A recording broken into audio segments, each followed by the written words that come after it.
Hello दोस्तों, आपका स्वागत है एक नए वीडियो में। दोस्तों, इस वीडियो में हम आपको बताने जा रहे हैं कि फैक्ट्री में लोहे के स्क्रैप से सरिये, पाइप, स्टील वायर और आई बीम ये सभी घरों को बनाने में इस्तेमाल होने वाली चीजें फैक्ट्री में आखिर कैसे बनती हैं। तो दोस्तों चलिए बिना देरी करते हुए वीडियो को शुरू करते हैं। तो दोस्तों, लोहे या स्टील की कुछ भी चीज बनाने के लिए सबसे पहले फैक्ट्री में लोहे के स्क्रैप को लाया जाता है। लोहे के स्क्रैप में पुराने लोहे के सामान और लोहे के कई तरह के टुकड़े शामिल होते हैं। फिर दोस्तों, लोहे के स्क्रैप को वर्कर्स द्वारा एक ट्रॉली में लोड किया जाता है। फिर लोहे के स्क्रैप से भरी इस ट्रॉली को एक बड़ी सी भट्टी तक लाया जाता है। दोस्तों, यहाँ पर इस ट्रॉली से लोहे के स्क्रैप को इस बड़े से भट्टी में काफी सावधानी से डाल दिया जाता है। ये मेल्टिंग भट्टी लोहे के स्क्रैप को पिघलाने का काम करती है। दोस्तों, इसमें भट्टी के अंदर इस स्क्रैप को मेल्ट होने तक गर्म किया जाता है। कुछ देर यूं ही भट्टी में रहने के बाद जब ये स्क्रैप पूरी तरह से लिक्विड में बदल जाता है तो फिर अब इस पूरे कंटेनर को एक क्रेन की मदद से बाहर निकाल लिया जाता है। फिर इस मेल्टेड लिक्विड को एक छोटे कंटेनर में ले जाया जाता है। यहाँ से इस लिक्विड को इन मोल्ड्स में डाला जाता है। दोस्तों, आप इस वीडियो में देख सकते हैं कुछ इस प्रकार से इस लिक्विड को थोड़ा थोड़ा करके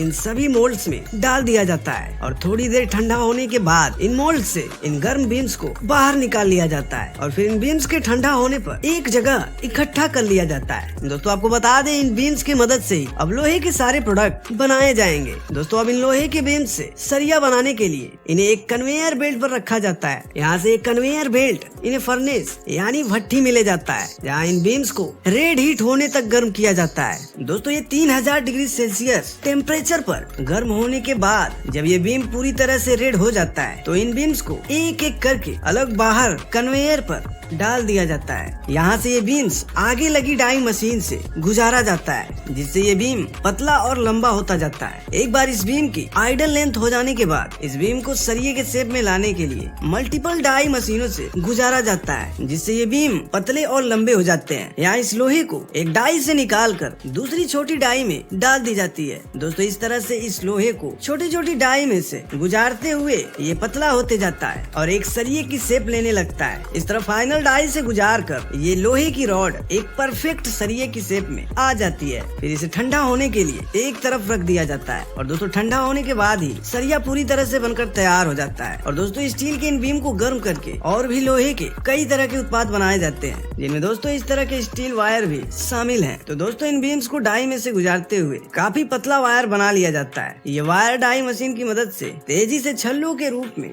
आगे की तरफ कन्वेयर पर फेंक दिया जाता है, जिसके बाद ये आगे ठंडा हो जाता है। फिर इस वायर को एक अलग प्लेटफॉर्म पर इकट्ठा करके इनके रोल बना दिए जाते हैं और इसी तरह से आई बीम बनाने के लिए भी इन्हीं लोहे के बीम्स का इस्तेमाल किया जाता है। सबसे पहले इन बीम्स को भट्टी में डालकर गर्म किया जाता है।